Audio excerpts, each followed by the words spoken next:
Guys welcome back to the channel again. आज की video बहुत लंबी और बेहद इंटरेस्टिंग और बेहद नॉलेजेबल वाली होने वाली है, क्योंकि आज हम पीरियोडिक टेबल के बारे में पढ़ने वाले हैं। पीरियोडिक टेबल जितनी भी इंफॉर्मेशन देता है वो सारी की सारी इंफॉर्मेशन हम इस वीडियो के अंदर कलेक्ट करेंगे। वादा है दूसरी वीडियो नहीं मिलेगी ऐसी यूट्यूब के ऊपर। तो पीरियोडिक टेबल के बारे में जितनी जानकारी, 118 एलिमेंट, मैटर इस पूरे संसार के अंदर चीजें जिन भी चीजों से बनी हुई है वो एलिमेंट से ही बनी हुई है। सो 118 एलिमेंट हम अरेंज करेंगे, उनकी प्रॉपर्टीज जानेंगे with the help of periodic table. की एक पीरियोडिक टेबल के अंदर ऐसे कैसे पीरियोडिक टेबल बना दी, क्यों 7 पीरियड वो 18 ग्रुप ही क्यों लिए गए, क्या क्या चीजें वो दर्शाता है, क्या क्या नाम है एसपीडीएफ क्यों रखे गए, वो सारी की सारी चीजें हम यहाँ पर देख रहे होंगे। तो आइए शुरुआत करते हैं समय ना वेस्ट करते हुए पीरियोडिक टेबल के बारे में।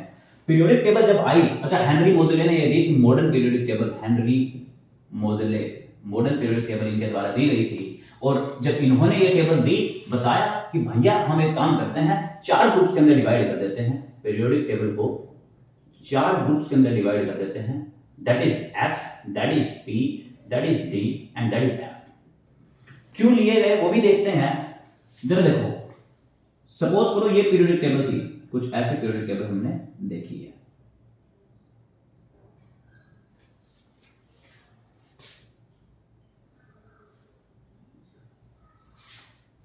इस पूरी पीरियोडिक टेबल के अंदर टोटल जो है, टोटल 7 ग्रुप्स थे, 7 पीरियड्स थे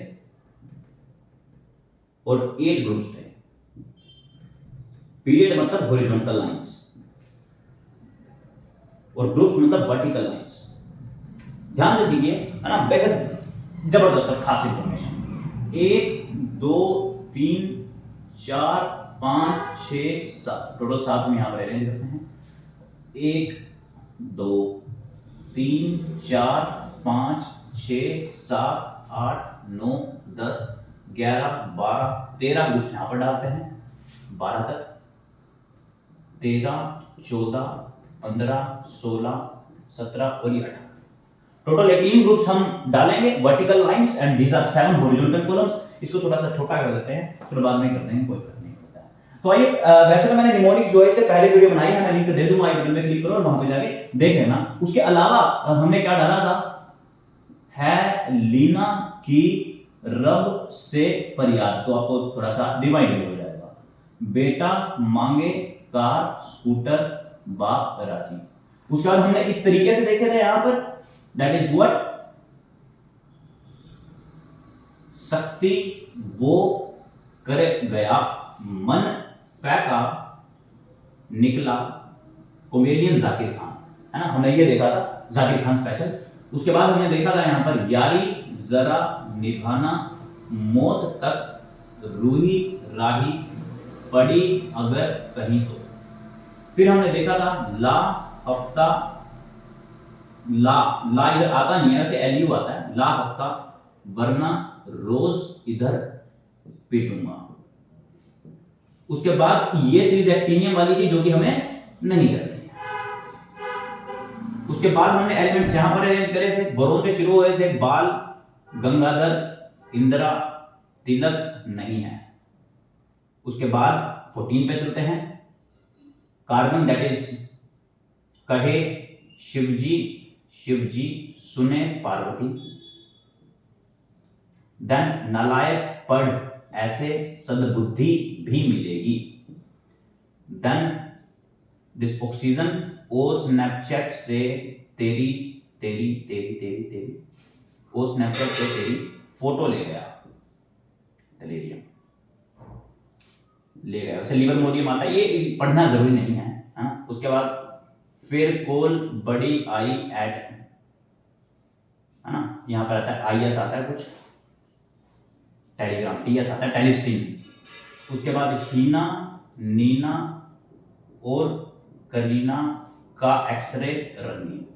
सो ये चीजें हम देख रहे थे, कुछ इस टाइप से पीरियोडिक टेबल हमने बेहद मजेदार पीरियोडिक टेबल जो हमने याद करने की कोशिश की, ठीक है। उसके बाद जरा देखते हैं कि इस पीरियोडिक टेबल में हुआ क्या, 4 हिस्से कौन कौन से थे और किसको डिवाइड किया गया। देखो, सपोज करो ये पीरियोडिक टेबल थी, ये हमने कुछ इस प्रकार से पीरियोडिक टेबल जो है क्रिएट कर ली। ये वाला जो ब्लॉक था, ये वाला, इस ब्लॉक को बोला S block, this is S block, ये एस ब्लॉक था। उसके बाद दिस इज पी ब्लॉक, ये सारा का सारा पी ब्लॉक था। This is D block.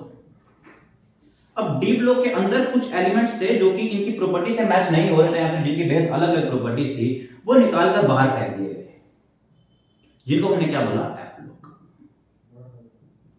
सो अगर मैं यहां से ये स्टार है ना, इधर आता है, इधर इधर इधर, यहां से एलिमेंट निकालते हैं और एफ ब्लॉक के अंदर डालते हैं। टोटल 14 एलिमेंट जो थे वो अरेंज किए गए, टोटल 14 एलिमेंट्स। दैट इज ला, सीने पर, नदी, प्रेम की समाई, प्रेम की समाई, यूं गदगद तब दिल हुआ, अरे तुम ये भी लूट लो, है ना, ये लूटो आता है। उसके बाद अगली सीरीज थी एक्टिनियम की। एक्टिनियम शुरू था, लेकिन हम यहां से शुरू कर रहे थे। एक था पागल, उसने नापा पूरा अमेरिका सेंटीमीटर में, बाकी कैलिफोर्निया एस्टेट फालतू में नाप लिया। सो ये 14 एलिमेंट जो थे ये अरेंज किए गए। सो ये थे अपने पास lanthanoid series, f block divide किया गया था लेंथेनॉइड सीरीज के अंदर और एक्टिनॉइड सीरीज के अंदर। सो लेंथेनॉइड एफ ब्लॉक को दो हिस्सों में डिवाइड किया, one is lanthanoid and another is actinoid. ये एफ ब्लॉक थे। एफ ब्लॉक का जो ये पहला ग्रुप था ये थे अल्किली मेटल्स। दूसरा ग्रुप था उसको बोला अल्कलाइन अर्थ मेटल्स। सो ये अल्किली मेटल्स है, और ये है अल्कलाइन अर्थ मेटल्स। अब देखो एफ ब्लॉक इसलिए नाम रखा गया क्योंकि हम बात करते हैं सारा का सारा काम वैलेंस शेल का होता है। वैलेंस शेल का अगर काम है तो लास्ट इलेक्ट्रॉन जहां पर जाएगा उसके अकॉर्डिंग उस ब्लॉक का नाम रख दिया। इसका मतलब ये है कि इन दोनों के अंदर ही जो लास्ट इलेक्ट्रॉन है वो एस शेल के अंदर जाने वाला है, इसलिए इसका नाम एस ब्लॉक है। सो अगर जनरल इलेक्ट्रॉनिक कॉन्फ़िगरेशन देखने की कोशिश करूं मैं, general electronic configuration S block की, दैट इज एनएस 1 से लेकर 2 तक। एस के अंदर वैसे भी 2 इलेक्ट्रॉन आते हैं। 2 इलेक्ट्रॉन क्यों आते हैं इसकी भी कहानी है ना, क्योंकि 2 ही ग्रुप्स आते हैं, तो यहां तो 1 आएगा यहां 2 आएगा। इसके अंदर ये जितने भी हैं इन सभी के अंदर NS1 मिलेगी, इन सभी के अंदर NS2 मिलेगी, डेफिनेटली फॉर श्योर। अब देख लो बताइए, हाइड्रोजन है, हाइड्रोजन के अंदर 1s1, उसके बाद लिथियम है, लिथियम के अंदर 3 होता है 1s2s1, तो वैलेंस शेल के अंदर कितनी मिलेगी, 1 मिलेगी। अब ये 7 है, सो n का मतलब क्या है, नंबर ऑफ पीरियड, जो भी पीरियड है। सो इलेक्ट्रॉनिक कॉन्फ़िगरेशन क्या हुई, NS 1 से लेकर 2 तक। उसके बाद पी ब्लॉक के ऊपर चलते हैं। ये पी ब्लॉक था। अगर ये पी ब्लॉक था, सो इस पी ब्लॉक के अंदर जो इलेक्ट्रॉनिक कॉन्फ़िगरेशन थी, जनरल इलेक्ट्रॉनिक कॉन्फ़िगरेशन है ना, बात इतनी सी थी कि लास्ट इलेक्ट्रॉन पी के अंदर आने वाला है, मतलब एस वाले फुल मिलेंगे, एस के अंदर 2 मिलेंगे, पी के अंदर 1 से लेकर 6 तक मिलेंगे। अब देखो 1 2 3 4 5 6, टोटल 6 पीरियड आ रहे हैं, इसीलिए तो 1 से लेकर 6 तक हुई, इसलिए पी के अंदर 6 इलेक्ट्रॉन आते हैं, यानी इसके अंदर मिलने वाले हैं NS2 NP1, this is NP2, this is NP3, this is NP4, this is NP5 and this is NP6। P के अंदर 6 आते हैं, इसलिए ये 6 हैं। इसको बोल दिया जाता है क्या, noble gas. This is noble gases, inert gases, जो कि स्टेबल हैं, फुली फिट हैं, किसी से कोई लेना देना नहीं, सारा का सारा काम खुद का, इनर्ट, रिएक्ट ही नहीं करवाएंगे। हाँ कंपाउंड्स होते हैं बट एक्सेस में नहीं होते। These are called halogens. 17 group होंगे जिन्हें बोलेंगे क्या, हैलोजेंस। हैलोजेंस का क्या काम, इन हैलोजन को कंप्लीट करने के लिए एक शेल चाहिए, एक इलेक्ट्रॉन चाहिए। 17 है, लास्ट में 7 आएंगे तो एक इलेक्ट्रॉन चाहिए। यहाँ पे NP5 है, पूरा करने के लिए 6, एक इलेक्ट्रॉन चाहिए। सो -1 का चार्ज जनरली इन सभी पे मिलने वाला है, या फिर 1 की वैलेंसी मिलने वाली है, वैलेंसी 1 होगी। उसके बाद दीज आर कॉल्ड चैल्कोजेंस या फिर ऑक्सीजन फैमिली, चैल्कोजन या फिर ऑक्सीजन फैमिली भी बोल सकते हो। इनको 2 मिलेंगे, सो -2। उसके बाद ये 15 नाइट्रोजन फैमिली, उसके बाद carbon family and then this boron family. ठीक है, boron family, carbon family, this is nitrogen family, this are chalcogens या फिर ऑक्सीजन फैमिली बोला जा सकता है, and this is nitrogen family, या फिर इसे क्या बोल दिया जाता है, हैलोजेंस। हैलोजेंस हैलाइड्स बनाते हैं, हैलाइड्स हाइड्रोजन का हैलाइड्स बनाएंगे, ठीक है। सो इसके अंदर अब ध्यान दो, अगर बात वैलेंसी की हो तो इसकी वैलेंसी 3 मिलेगी, इसकी वैलेंसी 4 मिलेगी, इससे ऊपर जितने की भी होगा उसकी जो वैलेंसी है वो मिलेगी n-1, सॉरी 8 n। 3 है तो वैलेंसी मिलने वाली है, अगर ये 5 था तो वैलेंसी वाली है 3, इसकी वैलेंसी कितनी होगी 2, 8 - 6 is 2, 8 - 5 is 3, इसकी वैलेंसी 1 मिलने वाली है। सो 8 - n, जितने भी लास्ट शेल के अंदर रिएक्टर आ रहे हैं उसकी वैलेंसी 0, इसीलिए वो स्टेबल है। इसकी वैलेंसी 1, इसकी वैलेंसी 2। आइए चलते हैं इनके ऊपर। ये जो डी ब्लॉक है मैं इधर बना रहा हूं, इस डी ब्लॉक के अंदर सीरीज, पहली बात इस डी ब्लॉक को दूसरे नाम से जाना जाता है, that is inner transition element, sorry transition element, transition element, transition element. 3 series वैसे तो 4 होती हैं बट 3 से काम करना है। This is 3D series, this is 4D series, this is 5D series, this is 6D series. इसको एक और नाम से जानते हैं क्या, first transition series, first transition series. This is second transition series, क्योंकि ट्रांजिशन एलिमेंट उनके वर्ड से ही हो। Third transition series, fourth transition series. अब ऐसा क्यों 3D क्यों, क्योंकि लास्ट इलेक्ट्रॉन जो जाएगा वो 3D में जाएगा, लास्ट इलेक्ट्रॉन जो जाएगा 4D में जाएगा, लास्ट इलेक्ट्रॉन 5D में, लास्ट इलेक्ट्रॉन 6D में। आइए इसकी जनरल इलेक्ट्रॉनिक कॉन्फ़िगरेशन लिख देते हैं। जो जनरल इलेक्ट्रॉनिक कॉन्फ़िगरेशन होगी यहां पर लिख रहे हैं, p ब्लॉक की होगी, s ब्लॉक की इधर ही लिख देते हैं ताकि आपको एक जगह पर अच्छा लगे। p ब्लॉक की जो जनरल इलेक्ट्रॉनिक कॉन्फ़िगरेशन होगी that is ns2 np126। d block की हुई, अब d ब्लॉक के अंदर एक शेल माइनस हो जाती है, n-1 आता है, d के अंदर होंगे 1 से लेकर 10 तक, np नहीं लिखेंगे, ns2, है ना। सो ये कहानी है। इस n-1 शेल को बोलते हैं पेनल्टीमेट शेल, पेनल्टीमेट शेल, ठीक है। सो 3D ही क्यों लिखा, क्योंकि 3D आएगा भाई, उठा लेते हैं। सपोज करो स्कैंडियम है, स्कैंडियम मतलब क्या 21। अच्छा इसका भी देख लेते हैं। देखो अगर आपका एटॉमिक नंबर ध्यान नहीं है तो इस तरीके से ध्यान कर सकते हो। मान लो इसका एटॉमिक नंबर 2 है, सो 2 में 8 ऐड करो, इसका 10 मिलेगा, फिर 8 ऐड करो, इसका 18 मिलेगा, फिर 18 ऐड करो 36 मिलेगा, फिर 18 ऐड करो दैट इज अराउंड 18 ऐड करो दैट इज 46 एंड 54 मिलेगा। उसके बाद 32 ऐड करो और 32 ऐड करोगे तो कितना मिलेगा 76 मिलेगा। तो इस काइंड से आप ऐड कर सकते हो। सो ये 21 है, 21 के बाद कितने ऐड करना है, उस साइड से 18 ऐड करने हैं। अगर 18 ऐड करोगे तो ये कितना मिलेगा, दैट इज अराउंड 37। 18 ऐड करो 39, फिर ये 57, क्योंकि लेंथनम यहां पे आता है, ये 57 होगा। 57 में 32 ऐड करोगे तो ये मिलेगा 89, 32 ऐड करोगे।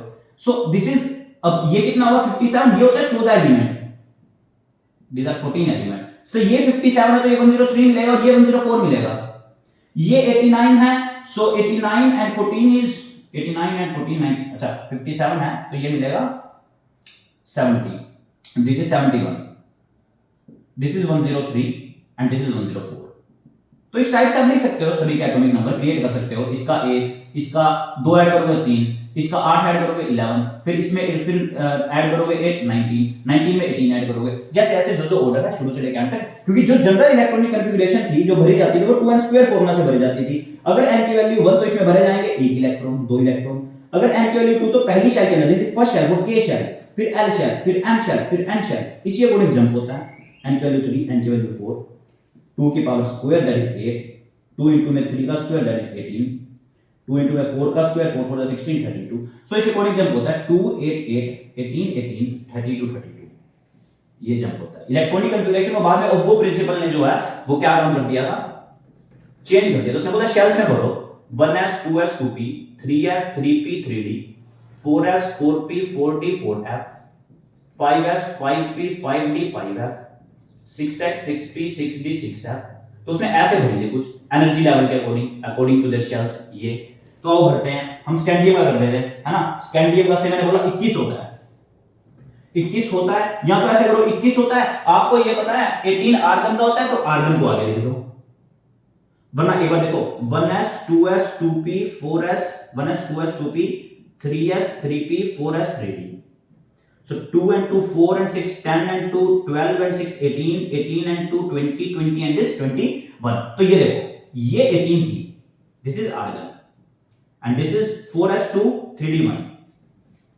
तो 3D के अंदर जा रहा है, 3D के अंदर, तो इसलिए ये 3D सीरीज है। ऐसे इसके अंदर 4D के अंदर आएगा और ये 5D के अंदर आएगा और नेक्स्ट वाला 6D वो अपने को करनी ही नहीं है ना। दिस इज 3D1, इसके अंदर 3D2 मिलेगा, इसके अंदर 3D3 मिलेगा, इसके अंदर 3D4 मिलेगा, इसके अंदर 3D5 मिलेगा, 3D6, 3D7, 3D8, 3D9, 3D10, ये एक्स्ट्रा स्टेबल थे due to half filled configuration. 3D5 है ना भाई, डी के अंदर 5 ऑर्बिटल होती हैं, 5 के अंदर क्या आ जाएंगे, सिंगल सिंगल आ जाएंगे इलेक्ट्रॉन। और ये 3D10 मतलब डबल इलेक्ट्रॉन आ जाएंगे, फुली फील्ड और completely half field. 1 2 3 4 5 6 7 8 9 10, 3D10 and this is 3D5।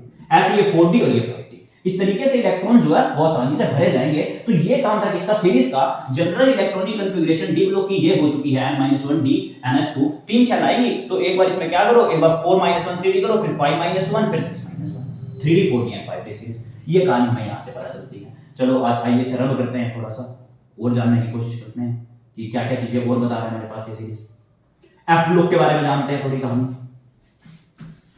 F block के बारे में, एफ ब्लॉक के बारे में यहां आए ये इनर ट्रांजिशन एलिमेंट, यहां से निकल के आए बच्चे, है ना। बोला इधर लैंथेनोइड्स आएगा,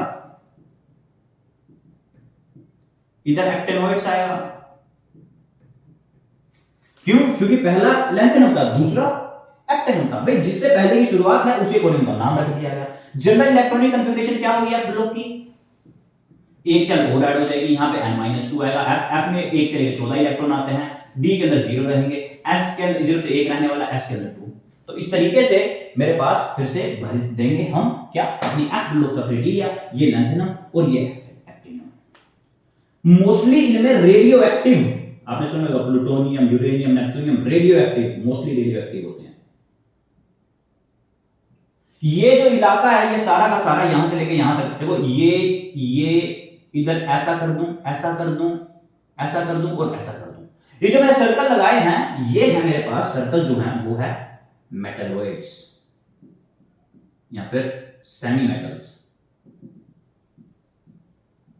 और ये जो इस साइड है ये वाले सारे के सारे, ये सारे के सारे, ये सारे के सारे, ये सारे के सारे हैं मेटल्स। लेफ्ट साइड वाले क्या हैं, मेटल्स। और वो जो राइट साइड में हुए they are non metals. Non metal का काम होता है इलेक्ट्रॉन को लेना, इलेक्ट्रॉन का गेन करना, इसीलिए नेगेटिव है, इसलिए नेगेटिव आ रही थी यहां पे, -1, -2, -3 एनायन बना रहे थे मोस्टली। मेटल का काम होता है इलेक्ट्रॉन को देना, इलेक्ट्रॉन डोनेट, इसलिए पॉजिटिव मिलेगी इनकी वैलेंसी सारी। ऑक्सीडेशन स्टेट पॉजिटिव, +1, +2, इधर +1, +2, ये अकॉर्डिंग टू देयर शेल्स होती है, ठीक है। अदरवाइज ये बचे मेटलॉइड, मतलब ये इलेक्ट्रॉन को ले भी सकते हैं, दे कैन गिव इलेक्ट्रॉन और टेक इलेक्ट्रॉन, मतलब क्या, act as metal as well as non metal. तो ये एक पीरियोडिक टेबल में बेहद अच्छी जानकारी जो है हमें दे रहा था कि कौन सी शेल के अंदर कितने इलेक्ट्रॉन आते हैं, है ना। और उस इलेक्ट्रॉन मतलब आपको अगर कोई इलेक्ट्रॉनिक कॉन्फ़िगरेशन दे दे और पहचानना वो मेटल कैसे है तो बहुत इजी है ना। मान लो आपको फॉर एग्जांपल कोई दे देता है, से आपको ये बोला कि इलेक्ट्रॉनिक कॉन्फ़िगरेशन लीजिए, किसकी लिखिए, फास्फोरस की लिखिए। फास्फोरस का आप ढूंढोगे यहाँ, है ना, पीरियोडिक टेबल के अंदर। अगर आपको पीरियोडिक टेबल बनानी आती है तो उल्टा भी चल के देखते हैं। तो फास्फोरस के अंदर आपको पता भैया ये कौन सी शेल में आ रही है, Np3 में आ रही है, तो वैलेंस शेल इसकी Np3 मिलेगी। जनरल इलेक्ट्रॉनिक कॉन्फ़िगरेशन क्या हुई, Np3, काम सारा वैलेंस शेल का है, Np3। कौन से n मतलब क्या, कौन सी शेल के अंदर है ये भाई थर्ड के अंदर है, सो 3p आएगी। और उसके अंदर वो तो दिस ns2 np6, तो 3s2 इसमें फिर मिलने वाली है, मतलब इलेक्ट्रॉनिक कॉन्फ़िगरेशन ये मिलेगी। ये 15 था, 5 ये था, सो नियन जो है उसका 10 होता है। तो इस तरीके से आप इलेक्ट्रॉनिक कॉन्फ़िगरेशन को आसानी से बना सकते हो। कोई भी आ जाए, किसी में भी आ जाए, सारे के सारे तरीकों से आप कंप्लीट कर सकते हो इस पीरियोडिक टेबल के हर एक एलिमेंट को। बहुत सारी इंफॉर्मेशन ये दे रहा है। अगर मैं बात करूं सपोज एटॉमिक रेडियस की, यहां से लेके यहां तक, दिस इज एटॉमिक रेडियस। सो इधर जाते हुए शेल्स ऐड हो रही है, तो एटॉमिक रेडियस क्या होगा, इंक्रीज होगा। इधर से इधर जाते हुए शेल्स तो नहीं हो रही है add, number of electron add हो रहे हैं, जिसकी वजह से एक पर्टिकुलर न्यूक्लियस, पहले इलेक्ट्रॉन, फिर 2, फिर 3, चार्ज बढ़ रहा है, न्यूक्लियर चार्ज इंक्रीज हो रहा है। और अगर न्यूक्लियर चार्ज इंक्रीज होगा इसका मतलब यह होगा कि वो अपनी तरफ पुल करेगा इलेक्ट्रॉन्स को, अपनी तरफ खींचेगा। अगर इलेक्ट्रॉन अपनी तरफ खींच रहा है तो साइज को छोटा करना है, इसलिए एटॉमिक रेडियस यहां पे क्या होगा, डिक्रीज होगा। इलेक्ट्रॉन मेटल का काम होता है इलेक्ट्रॉन को डोनेट करना। ये शेल दूर दूर जा रही है, न्यूक्लियस यहां है, फिर दूर फिर दूर फिर दूर फिर दूर, तो इलेक्ट्रॉन आसानी से लूज हो जाएगा। इलेक्ट्रॉन का काम होता है, इलेक्ट्रॉन मेटल का काम होता है इलेक्ट्रॉन को डोनेट करना, और आसानी से डोनेट करना है, तो मेटलिक कैरेक्टर क्या होगा, इंक्रीज। मेटलिक कैरेक्टर इंक्रीज, और यहां पर क्या होगा, मेटलिक कैरेक्टर डिक्रीज। अगर अच्छा अपोजिट बोल देता हूं, मेटलिक कैरेक्टर इंक्रीज तो नॉन मेटलिक कैरेक्टर इंक्रीज। तभी तो नॉन मेटल आ रहे हैं उस साइड में, और इस तरफ मेटलिक कैरेक्टर जो है वो बढ़ता जा रहा है। आयनाइजेशन एनर्जी क्या होगी, ionization energy is the energy required to remove the electron from the last shell या फिर last outer most shell of the metal of an isolated atom. So energy दूर दूर जा रहा है तो एनर्जी कम देनी पड़ेगी, सो आयनाइजेशन एनर्जी डिक्रीज। यहां पर आयनाइजेशन एनर्जी इंक्रीज हो जाएगी। यहां पर इलेक्ट्रॉन लेगा वो आसानी से, इलेक्ट्रोनेगेटिविटी इंक्रीज। यहां पर इलेक्ट्रोनेगेटिविटी डिक्रीज हो जाएगी। क्यों? क्योंकि भाई न्यूक्लियर चार्ज बढ़ रहा है, दूर भी कोई इलेक्ट्रॉन तो आसानी से खींच लेगा। तो 9 10 के तो 2-3 चैप्टर हम बहुत अच्छे से कवर कर चुके हैं, लेकिन +1 +2 नीट जेई हर एक को इन सब इंफॉर्मेशन के बारे में, जनरल इलेक्ट्रॉनिक कॉन्फ़िगरेशन के बारे में, ट्रेंड्स के बारे में बेहद अच्छे तरीके से पता होना चाहिए। अगर उनको पता नहीं है तो पीरियोडिक टेबल में बहुत जगह मार खा रहे हैं। तो इस तरीके से हमारा पीरियोडिक टेबल की बहुत सारी इंफॉर्मेशन हमें पता चल रही है और ये खत्म होती है। अगर आपको अच्छी लगी हो तो नीचे जाके मुझे बताएं जरूर कि आपको इस पीरियोडिक टेबल में से नई बात कौन सी सीखने को मिली। So thank you for watching the video.